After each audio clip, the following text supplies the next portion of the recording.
सबसे पहले good morning to all of you. देखिए दोस्तों, मैं आपके सामने एसआईआर का फॉर्म आज मैं लाइव में आपको आपके सामने भर रहा हूँ। देखिए, सबसे पहला जो कॉलम है उसमें लिखा है डेट ऑफ बर्थ। तो हमारी जो डेट ऑफ बर्थ होगी हम उसको नोट कर लेंगे, क्योंकि इस केस में हमारी है 1/1/1992 है। और उसके बाद जो आधार संख्या, वैसे लिखा है वैकल्पिक लिखा है, लेकिन आप ये समझ लीजिए जिस हिसाब से फॉर्म दिया गया है कि इसको मैंडेटरी लग रहा है। आप अपनी आधार संख्या आप यहाँ पर नोट कर लेंगे। उसके बाद ऑप्शन है मोबाइल नंबर। चाहे अगर आप जो है मैच्योर हैं, आपके पास मोबाइल नंबर है, तो आप अपना मोबाइल नंबर आप डालिए, या तो घर में किसी किसी का भी डाल दीजिए, फादर का जो गार्जियन है उनका मोबाइल नंबर डाल दीजिए। अब देखिए, अगला ऑप्शन है पिता अभिभावक का नाम, पिता या गार्जियन का। तो हम मेरे केस में पिता का नाम, मेरे पिता का नाम अकरम है, मैंने अकरम डाल दिया।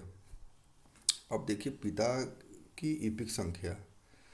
तो भाई जाहिर सी बात है, सारे लोगों के पास वोटर कार्ड होगा। हो सकता है किसी केस में कि वोटर कार्ड किसी का गायब हो गया हो, नहीं मिल रहा हो, तो वो 2025 की वोटर लिस्ट को इलेक्शन कमीशन की वेबसाइट पे जाकर आसानी से डाउनलोड कर सकते हैं। तो आप वहाँ से ईपिक नंबर आप डाल देंगे यहाँ पर। देखिए, उसके बाद है माता का नाम, जो आपकी मदर का नाम है, आप अपनी माँ का नाम आप यहाँ डाल देंगे। उसके बाद लिखा है माता का ईपिक संख्या। अब देखिए, जो माँ की ईपिक संख्या है कार्ड पे होगा, कुछ होगा ARK करके होगा, आप उसको आप डाल देंगे। देखिए, अगर आप शादीशुदा हैं, चाहे, चूँकि मेरे केस में मेरा नाम आदिल है, मैं मेल हूँ, तो जाहिर सी बात अगर मेरी पत्नी होगी तो वहाँ पर पत्नी का नाम डाल दिया जाएगा। और पत्नी का ईपिक संख्या अगर उपलब्ध हो तो पत्नी की ईपिक संख्या को यहाँ पर डाल दिया जाएगा। तो ये चीज़ें हैं। अब उसके बाद देखिए, अगर मान लिया जाए अगर मान लिया जाए कि आपका नाम 2003 की वोटर लिस्ट में हो, अगर है, तो आपको ये कॉलम भरना है। इस कॉलम को आपको भरना है। अगर 2003 की वोटर लिस्ट में आपका नाम है तो आपको इस कॉलम को भरना है। अब देखिए, जैसे भाई मेरा तो था नहीं, मैं तो उस वक्त 2003 में एप्लीकेबल था नहीं। तो मान लिया जाए कि मेरे परिवार में अगर कोई रहा होगा, अगर मान लिया जाए यहाँ पर डिटेल, अगर मुझे अपनी चचा की डिटेल भरनी हो तो सारी चीज़ें उनके आधार के अनुसार यहाँ पर भरी जाएगी। उनके माता का नाम, अब देखिए, जैसे आप स्क्रीन पे दिखाइए, देखिए ये मेरे चचा का नाम जो कि 2003 की वोटर लिस्ट में गलत था, लिखा है एहतशाम, और उनके पिता का नाम है एहतसामुद्दीन। इनका असल नाम है अतहर एहतशाम।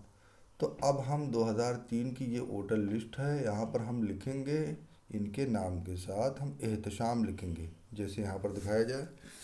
जैसे निर्वाचक का नाम यहाँ पर अब हम लिखेंगे एहतशाम लिखेंगे। क्या लिखेंगे हम? एहत एहतशाम। अब देखिए, अगर ईपिक संख्या उपलब्ध हो, जैसे यहाँ पर आप दिखाइए स्क्रीन पे, इनके नाम के साथ यहाँ पर ईपिक संख्या उपलब्ध हो, तो जो संख्या रहेगी उसको हमको जो है लिख देना, नहीं रहेगी तो कोई बात नहीं। अब कभी कभी अब कभी कभी जो है ये होता है कि कैसे हम जाने, अगर मान लिया जाए कि ये नाम सही है कि गलत है, कैसे हम जाने कि ये हमारा ही नाम है? तो चूंकि आपको पता होगा, आप 2003 में इनकी उम्र 27 साल थी। देखिए यहाँ पर 2003 में, कैमरा पीछे करो तब आएगा ना, 2003 में इनकी उम्र 27 साल थी। तो इस तरीके से अब मौजूदा वक्त में हम वोटर लिस्ट हम निकालेंगे 2025 की, हम उस हिसाब से जान लेंगे कि ये वही हैं। तो हमने एहतशाम यहाँ पर डाल दिया। अब उसके बाद जो है ईपिक संख्या उपलब्ध हो, तो ये जो यूपी करके है हमने यहाँ पर यूपी और XYZ जो भी होगा हमने डाल दिया। अब संबंधी का नाम देखिए, यहाँ पर संबंधी का नाम क्या है? एहतशाम के पिता हैं एहतशामुद्दीन। तो अब हमको यही हमको डालना है, एहतसामुद्दीन। जैसे हमने डाल दिया एहतसामुद्दीन,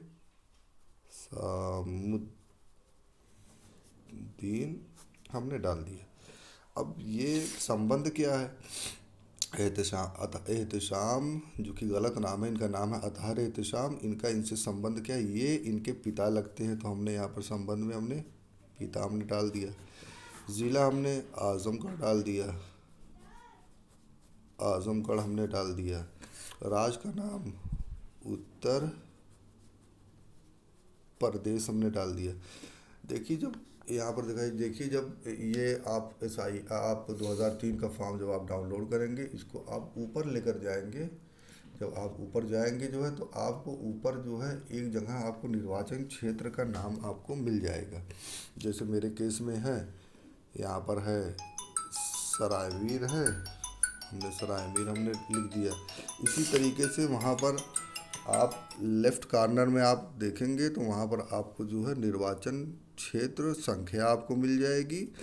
और उसके बाद यहाँ पर राइट में जब आप इस तरफ जाएंगे ऊपर आप देखेंगे तो यहाँ पर आपको राइट में आपको भाग संख्या मिल जाएगी। देखिए क्रम संख्या क्या होती है, क्रम संख्या। अब हमको ये क्रम देखना है, इधर आइए, इधर कैमरा करो, इधर जो है क्रम संख्या है 341, तो हमको यहाँ पर 341 को हमको लिखना है।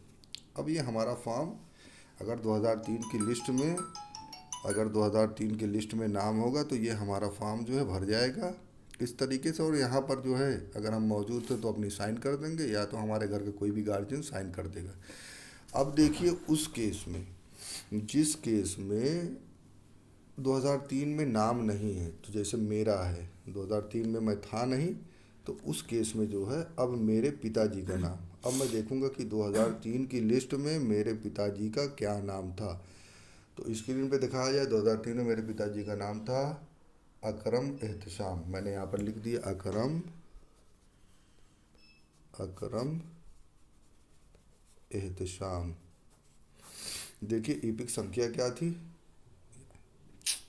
ईपिक संख्या क्या थी, ईपिक संख्या यूपी 45 पे हम आ गए। यूपी 45, यूपी करके 45 करके जो भी होगा हम फिल कर देंगे। संबंधी का नाम, संबंधी का नाम देखिए अकरम एहतशाम के संबंधी का नाम, पिता का नाम एहतसामुद्दीन है, तो हम एहतसामुद्दीन हम लिख देंगे। और देखिए संबंध क्या है, इधर इधर इधर इधर संबंध क्या है, ये पिता है, हमने पिता हमने लिख दिया।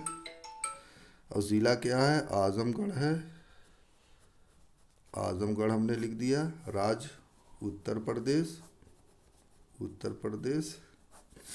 निर्वाचन सरायमीर। और इसी तरीके से हम वहाँ पर हम देखेंगे विधानसभा संख्या हम लिख देंगे, भाग संख्या लिख देंगे। देखिए क्रम संख्या, क्रम संख्या 340, तो 340 लिख देंगे। हम साइन करेंगे, हम साइन करने के बाद या हमारे घर का कोई गार्जियन साइन कर देगा, सबमिट कर देगा।